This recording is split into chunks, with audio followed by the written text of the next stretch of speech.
ஒவ்வொரு வீட்டில் இருக்கிற ஒவ்வொரு விஜயும் இருக்கிற வரைக்கும் என்ன மக்கள் கிட்ட பிரிக்கவே முடியாது. இப்படி இந்த சொந்த பந்தம் இவ்வளவு ஸ்ட்ராங்கா இருக்கிறதுனால தான் நான் முன்னாடியே சொன்ன 234 தொகுதியிலும் இந்த விஜய் தான் வேட்பாளர் அப்படின்னு தான் அதை நான் செஞ்சிருக்கிறேன். ஏன்னா நம்மளுடைய வேட்பாளர்கள் யாரும் டாட்டாவோ பிர்லாவோ அம்பானியோ அதானியோ கிடையாது.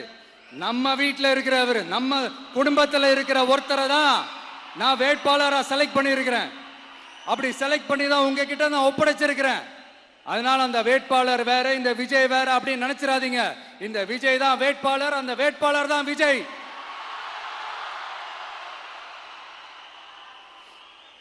இத்தனை வருஷம் யார் யாருக்கோ ஓட்டு போட்டீங்க. ஆனா இந்த வருஷம் உங்க வீட்டில் இருக்கிற ஒருத்தருக்கு, உங்க வீட்டில் இருக்க நம்ம குடும்பத்தில் இருக்கிற ஒருத்தருக்கு நம்ம ஓட்டு போட போறோம். அந்த வேட்பாளர்களுக்கு நீங்க ஓட்டு போடுறது நமக்கு நாமளே ஓட்டு போட்டுக்கிற மாதிரி. அந்த வேட்பாளர் ஜெயிச்சா நாம ஜெயிச்ச மாதிரி. இப்படிப்பட்ட ஒரு எமோஷனலான ஒரு எலெக்ஷனை தமிழ்நாடு இல்ல, இந்தியாவே பார்த்திருக்காது. இது நீங்க எவ்ரி 5 years வர ஒரு எலெக்ஷன் மாதிரி இதை நினைச்சிடாதீங்க. இது வேற, இது ஒரு அதிசய எலெக்ஷன். 50 வருஷத்துக்கு ஒரு வாட்டி நடக்கிற ஒரு எலெக்ஷன் மாதிரி. அதனால அந்த சான்ஸை மிஸ் பண்ணிடாதீங்க. மக்களே, ஒரு காமராஜர் தானா, ஒரு அண்ணா தானா, ஒரு எம்ஜிஆர் தானா நம்ம தமிழ்நாட்டுக்கு? அவங்கள மாதிரி வேற யாருமே வந்துட மாட்டாங்களா அப்படின்னு நீங்க ஏங்கினது எனக்கு தெரியும்.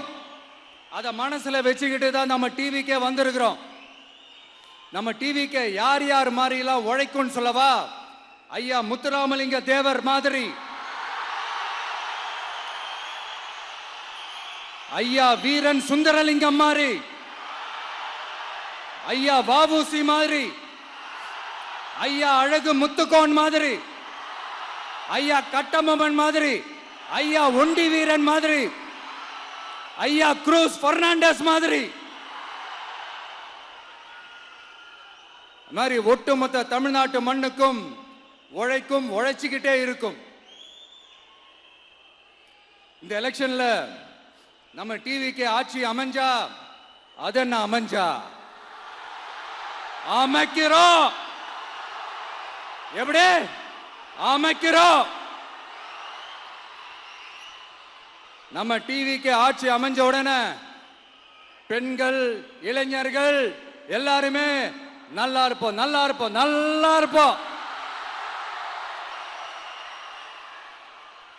விவசாயிகள், மீனவர்கள், உழைக்கிற மக்கள் எல்லாருமே நல்லா இருப்போம், நல்லா இருப்போம், நல்லா இருப்போம்.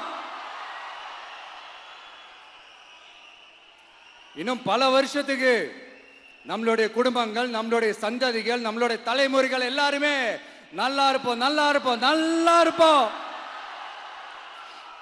அதனாலதான் மீண்டும் மீண்டும் சொல்றேன், வேற யாருக்காவது ஓட்டு போட்டு உங்க ஓட்டை வேஸ்ட் பண்ணிடாதீங்க. அதனாலதான் பார்த்து பார்த்து உங்களுக்கான வாக்குறுதிகளை நாம அதை அறிவிச்சிட்டு இருக்கிறோம். சொல்லாததை, செய்ய முடியாததெல்லாம் சொல்லவே மாட்டோம். அதுல ரொம்ப உறுதியா இருக்கிறோம். சொல்லாததை செய்வோம், அது வேற விஷயம். ஆனா செய்யறத மட்டும் தான் சொல்லுவோம். யங்ஸ்டர்ஸ், விவசாயிகள், மீனவர்கள், இந்த மாதிரி பல திட்டங்கள் இருக்கு, எல்லாத்தையுமே நிறைவேற்றுவோம். இந்த விஜய் அதை சாத்தியமாக்கி காட்டுவான். இதை நான் ஏன் இவ்வளவு ஸ்ட்ராங்கா சொல்றேன் அப்படின்னா, மக்கள் பணத்திலிருந்து ஒரு பைசா கூட தொட வேண்டிய அவசியமே எனக்கு இல்லை. உங்களுக்கு புரியுதுங்களா? உங்களுக்கு மக்களுக்கு தப்பே நடக்காது, தப்பே நடக்க விட மாட்டேன். இப்ப நான் சொன்னல, மக்கள் காசுல இருந்து ஒரு பைசா கூட தொட மாட்டேன்னு.